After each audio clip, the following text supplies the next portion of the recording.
Hello. I'd like to take a minute to talk to you about Thomas Jefferson. Not Thomas Jefferson, the writer of the Declaration of Independence, or Thomas Jefferson, the intellectual, or Thomas Jefferson, the founder of the University of Virginia and the experimenter and agronomist and early agricultural scientist. Although he was all of those things, he was also Thomas Jefferson, the third president of the United States. And as president, his presidency starts off doing something that had never happened before. Thomas Jefferson won an election against a sitting president. John Adams was an unpopular president who had made some decisions during his presidency, including the Alien and Sedition Acts, that made people not like him very much. On top of that, the Federalists kind of campaigned on the idea that John Adams is he's just a better person than anybody else, so you should vote for him. And of course, we all like to vote for people because we're told we're not as good as they are, and so that didn't go over so well. In fact, Adams didn't even get second place; he actually got third place. Second place went to Aaron Burr. Aaron Burr, haven't heard from him in a while. Aaron Burr is he and Thomas Jefferson are going to get the same number of electoral votes. And so, but neither one's going to have a majority, so it's actually going to go into the House of Representatives. And the House of Representatives is going to have to make the decision of who's going to be the next president, Aaron Burr or Thomas Jefferson. And so Thomas Jefferson is eventually going to win, in part because Alexander Hamilton is going to help him. Alexander Hamilton is going to personally go to a few representatives in the House of Representatives and convince them to switch their vote to Thomas Jefferson. Now, he didn't do this because he liked Thomas Jefferson. He didn't like him at all. In fact, Thomas Jefferson and Alexander Hamilton were the founders of the two political parties in our country. Alexander Hamilton founded the Federalists, and the Federalists believed in a strong central government, a powerful military, and building strong ties to other countries and industrializing and modernizing our country, basically. Whereas Jefferson liked to call his party the Democratic Republicans. Later, that's just going to be dropped to Democrats. But he's going to be the Democratic Republican, this idea that people vote for representatives to go and to do the people's business. And he's going to believe in small government. He's not going to believe in manufacturing. In fact, he pictures the world America as being a powerful country of small farms that are independent. He said that only the farmer who's growing his own food is truly independent and worthy to be called an American. And he would even go so far as to say that if God had a chosen people, they must be farmers. And so he is very pro-farmer. What's more is Jefferson's anti-military. He wants to take and make the government and the military smaller. He wants to get rid of the Navy altogether. He just wants patrol boats on the shores and figuring we don't need to go overseas, that our merchant marines, that the people who own ships are going to buy our cotton and hightail it over there. That's going to be enough. We don't need a strong military. We don't need a strong Navy to go with them. That just is an unnecessary expense. We need to shrink government, shrink deficits, and lower taxes and do some things like this and make our government less centralized. So why did Alexander Hamilton help Jefferson become president? Alexander Hamilton didn't like Jefferson, but he hated Aaron Burr. And how bad do they hate each other? 4 years later, they're going to get into a duel in New Jersey where Aaron Burr is going to shoot and kill Alexander Hamilton in a gunfight. That's how much they hated each other. Alexander Hamilton had a brother who dueled Aaron Burr's brother and killed his brother. I mean, it's like there's a reason why Lin-Manuel looked at Alexander Hamilton as being an example of like a hip-hop story kind of thing. But anyway, I'm not going to talk about Hamilton. I'm going to talk about Jefferson, President Jefferson. But Jefferson, he's going to call it the Revolution of 1800. John Adams is going to peacefully give up power in Washington as president. go back to Braintree, Massachusetts, and retire. He loses an election, and he peaceably hands over the reins of power to not just a different person, but a different political party with a different view of what this country is going to be like. And he even writes him a note and says, "May only good and virtuous men occupy this office." And he leaves it on the desk for Thomas Jefferson, his political rival and person who had just defeated him in the general election. So what kind of president is Jefferson going to be? Jefferson is going to be a complicated president. You're going to see a president who early in his life had said all men are created equal and are entitled life, liberty, and the pursuit of happiness. Yet he owned slaves that he refused to liberate. Washington also owned slaves, remember, but he set them free. Actually, he died and left, and with orders that they be freed after his wife died. But his wife goes ahead and sets them free early because why not? And so, but Jefferson believed in the inferiority of Africans. That they were culturally and intellectually inferior to whites, to Europeans, and to American Indians. And so he saw them as only worthy of enslavement. Even the ones that kind of give you an idea, he has a slave that he has a sexual relationship with named Sally, and she's going to have several children. And he's going to keep them as slaves because they're not white enough to be on the same playing field as he is, and they're only worth being enslavement because of their race. And he's not just going to do this, he's going to write about it. He's going to talk about the idea that Africans are inferior. So we have this great contradiction.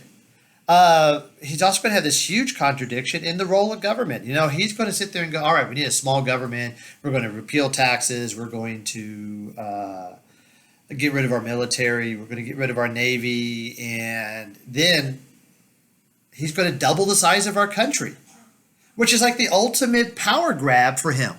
He's going to, and he believed as a Democratic Republican that a president can only do what is allowed and stated in the Constitution. He's what they call an originalist. And so he's looking, and there's nothing in the Constitution that says you can buy land from France and make our country bigger. But he's going to do it anyway.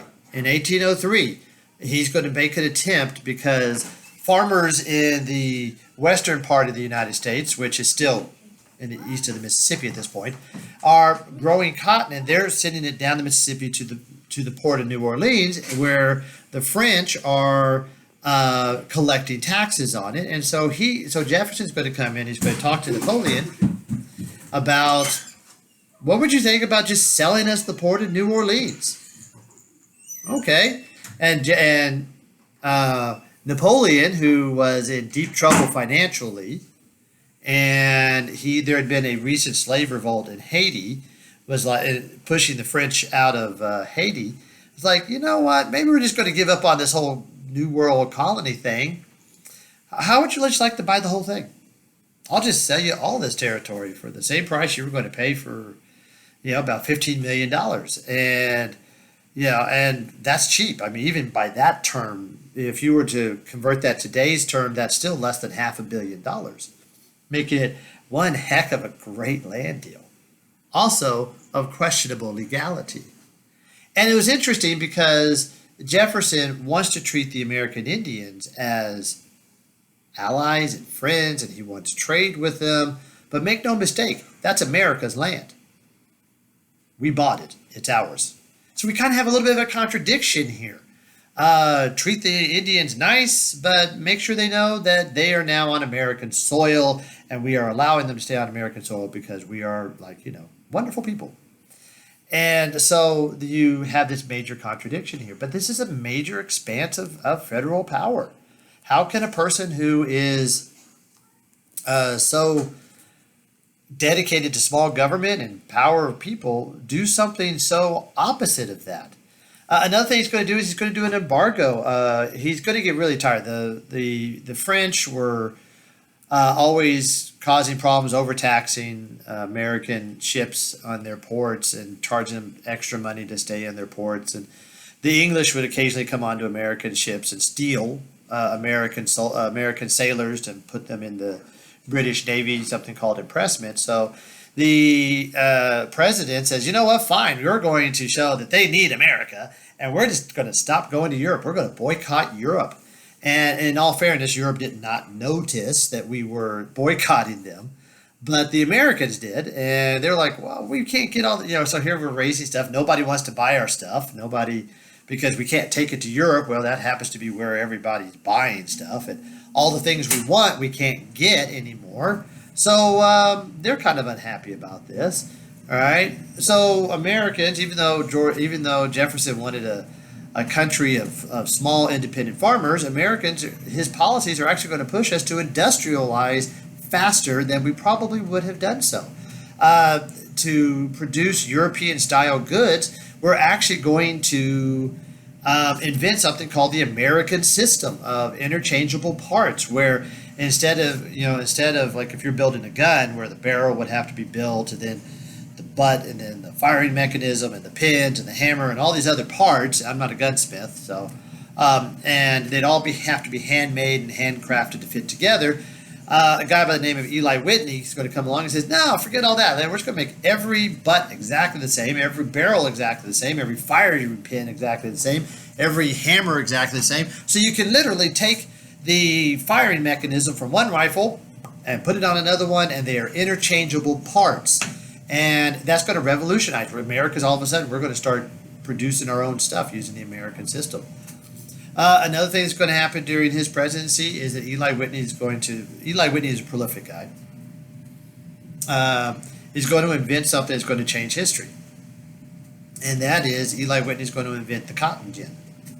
The cotton gin is a simple device. It's just basically a drum with a bunch of nails in it, and it's designed to pull seeds out of cotton balls. Cotton really was not a very profitable crop until then, because it was too hard to pick the seeds out of the cotton, unless the cotton had really long threads. And so, long thread cotton was very hard to raise in America, and short thread of cotton, it was just too hard to do that, and so cotton farmers weren't making any money. And so the cotton gin comes along, and the cotton gin is actually designed to be used by slaves. It's written into the patent that 3 or 4 slaves can then do this much extra work. And so people are going to convert from, and all of a sudden cotton's going to become very profitable because we can grow the short hair lowland cotton and make a lot of money that way. And that's going to change the course of history, because up until that invention, slavery was on the way down. And after that invention, slavery is going to be on the way up again, and it's going to surpass where it was and it's going to become more and more of an issue.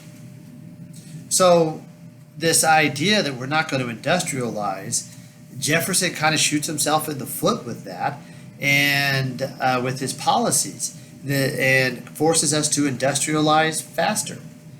The idea that we're going to have a weak national government is going to be thrown out the window, because he's going to buy all this Louisiana territory, which now becomes federal land. And so you have to build a federal bureaucratic apparatus to run it, to survey it, and to administer it, and to start figuring out how we're going to build states there, all these different things. And so the other thing is, of course, and this idea of shrinking the army, well, you're going to have to expand that army back out because of this big land purchase.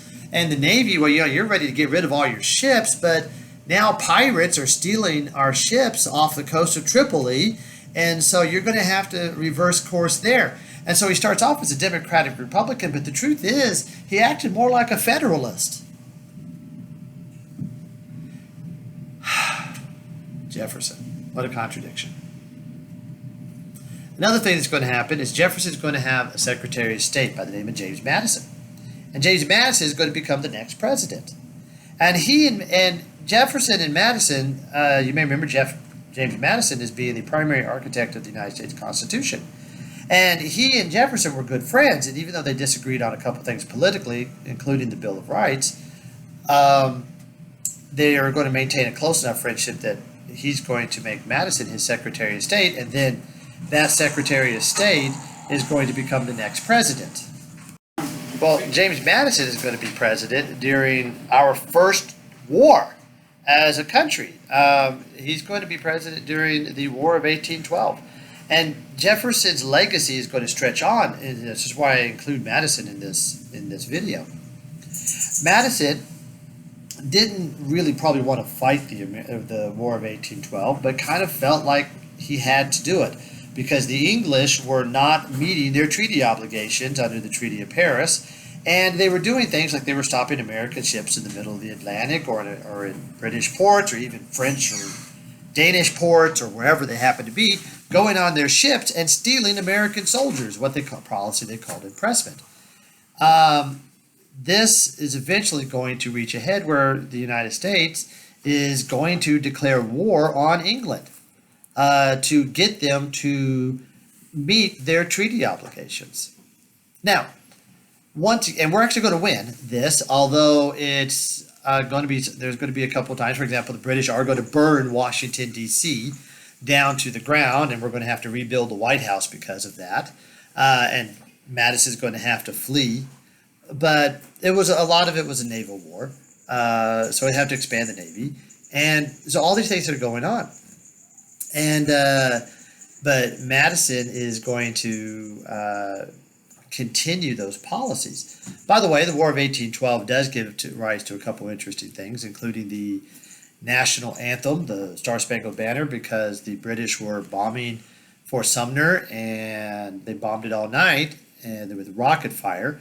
And at the end of the day, when the morning came up, the American flag was still flying over the fort, meaning that they refused to surrender. And that impressed an American that happened to be on board by the name of Francis Scott Key, so he wrote a poem about it called the Star-Spangled Banner. About 100 years later, that poem would be combined with a song and would be made our national anthem, the Star-Spangled Banner. And so that's going to come out of this war. There's also going to be another really important event in New Orleans. There's going to be a battle there where a general by the name of Andrew Jackson is going to successfully defend the port of New Orleans from a British land invasion and become a national hero in the process, and eventually is going to become the 7th President of the United States. But Madison is stuck, and he is also, like Jefferson, is a Democratic Republican. But, there's nothing like war to expand federal power. And so, the policies of, hey, listen, we're going to have a small government and a small military, they've got to go out, they've got to be thrown out. We're now at war here. And we are going to win that war. Largely, by the way, we're going to win that war because the English were also fighting a guy named Napoleon in England, or in Europe, and so they weren't exactly sending us to their very best. We were sort of that distraction, kind of like if you're watching this video, you may hear noises in the background as my kids walk by. We were kind of that distraction in the background to them, and so, but we win. Interestingly enough, by the way, the Secretary of State was a guy named James Monroe. And James Monroe was also the Secretary of War. He was the only person to hold both offices at the same time. Reason being is because the original Secretary of War died of, I think, malaria or something, died of disease. And so Madison asked Monroe to take over for him. And so Monroe has an interesting job. He has to, as Secretary of War, organize the troops for war, and as Secretary of State, try to negotiate a peace treaty. And so he's got an interesting job, but he manages to pull it off wonderfully. And we get everything we want from the treaty, which is we go back to honoring the original Treaty of Paris, and they agree to stop harassing our ships in the ocean. So, yay, we win. And then James Madison is going to retire after 8 years, 2 terms. George Washington served for 2 terms, therefore Jefferson was going to serve for 2 terms, Madison served for 2 terms, and then Monroe's going to serve for 2 terms. James Monroe, most famous for the Monroe Doctrine, is going to become president, and during this time we're going to continue to see expansion. We're going to see moving west and south into Florida. We're going to see the formation of new states, starting with Louisiana and Arkansas and Missouri and some other things that are going to happen during this time period. And we're not done with Europe yet, because foreign policy is always kind of in the president that actually is where you have the most potential to make impact is in foreign policy, because the Constitution kind of hands foreign policy over to the president, whereas domestic policy is largely still the responsibility of the legislature. So you've got this president who's like, man, we want to make sure we don't have another war in Europe because they're expensive. And there's always the possibility we're going to lose. And so what can we do? It says, oh, you know what we're going to do? We're going to declare a Monroe Doctrine. Now, in all fairness, by the way, Monroe did not write this. His Secretary of State, John Quincy Adams, wrote it. And Monroe signs it because that's what you do when you're president. So the Monroe Doctrine says that the United States will not allow any more European colonization in the New World. And that they are willing to, they kind of leave that up in the air as to what they're willing to do. Now, at the time that they did this, we only had a navy of 7 ships. So, we were in the process of drawing down our armies a little bit. And so we really were not in a position to enforce this doctrine, and yet it's still going to be, sorry about the noise in the background, it's still going to be enforced not by Americans, but surprisingly by the English, because the English have Canada, and they have Belize, and they have all these Caribbean territories and things like this, and we're going to make sure we don't want to mess with current policies or colonies, right? We just don't want anything new in there. And the English are going, you know what, that's actually good for us, because we don't want anything endangering Canada. We don't want anything endangering Belize. We don't want anything endangering the Virgin Islands or any of these other territories. So the English are actually going to do more to enforce the Monroe Doctrine than the Americans are going to do, which is kind of a strange irony. But, hey, that's how that goes. Yeah. So, the Jefferson years, 3 presidents. I call them the Jefferson years because Thomas Jefferson's shadow runs through these 3 presidents. And really, even in the 4th president of John Quincy Adams. John Quincy Adams' father was John Adams, the 2nd president of the United States, but, my daughter, but he's going to actually not be a Federalist like his father. He's going to be a Democratic Republican with his father's blessing. His father also eventually changed parties to a Democratic Republican, even though he was retired from public life. And so he's also going to, and so what we're going to see is this continuation of Jeffersonian beliefs in that government is supposed to be small and kind of hands-off, although sometimes it's not very good at hands-off. That we should have policies that promote agriculture, and that maybe we're not necessarily going to promote manufacturing, but we're also not necessarily going to do things that are going to get in the way of manufacturing. The South is going to become extremely powerful financially because of those policies, because of cotton, King Cotton as they called it, and to a lesser degree because of the other things they were growing. And the North is going to become fairly wealthy in some places because they're building ships to carry that cotton over to Europe. And so it's a time of prosperity, it's a time of growth, it's a time of transformation that we'll actually talk about in class a little bit. And it's a time of where Americans are continuing to ask that question of what are we going to be? And there's going to be this focus, even though I mentioned the War of 1812, I mentioned the Barbary pirates, the shores of Tripoli, the Monroe Doctrine, but there's going to be primarily a focus on domestic policy. Keep taxes low, let money and materials flow in and out of our country easily, protect slavery, and just in general, let's not do anything to rock the boat. Part of the reason they were protecting slavery was to protect agriculture, but this is still, again, it's that long shadow of Thomas Jefferson. What kind of person was he? He was complicated.